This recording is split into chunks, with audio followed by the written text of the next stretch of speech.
Hello family, welcome to my channel Shukla tasty food থেকে আমি শুক্লা রোজকার মতন নতুন নতুন ভিডিও নিয়ে হাজির হয়ে গেছি। আশা রাখছি সবাই ভালো আছো। কোথায় আছো সবাই? ঝটপট ভিডিওটা দেখে নিও।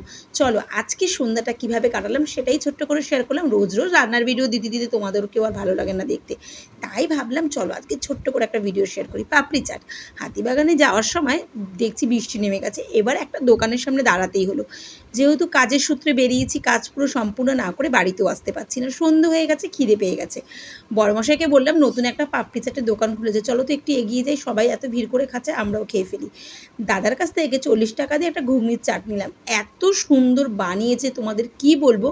আমার তো মনে হয় হাতিবাগানে প্রচুর দোকান আছে, কিন্তু ফার্স্ট টাইমে এই দুই ভাইয়ের দোকানে এসে খাওয়ার পর জিনিসটা ভীষণ ভালো লাগলো। আর তার থেকেও ভালো লাগলো তাদের পরিমাণটা ঠিকঠাক একদম দিয়েছে, ভীষণ সুন্দর হয়েছিল খেতে। এবার বাড়িতে একদম একটা জিনিস না আনলেই নয়, যেটা বাড়ির ছোট বড় সবাই ভালো খায়। রাস্তায় বেরিয়েছি মানে মা কিছু কাজের পথে নিয়েই আসবে অফিস থেকে, তাই ভাবলাম চলো আজকে এক প্যাকেট পাপড়ি চাট নিয়ে যাওয়া যাক।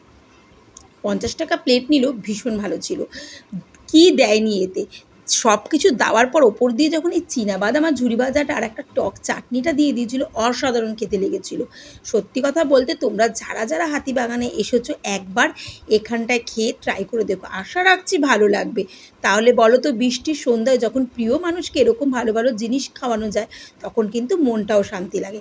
তাহলে আর কি, আজকের মতো টাটা, নেক্সট ভিডিওতে আবার দেখা হচ্ছে। পেজটা ফলো করতে কেউ ভুলো না।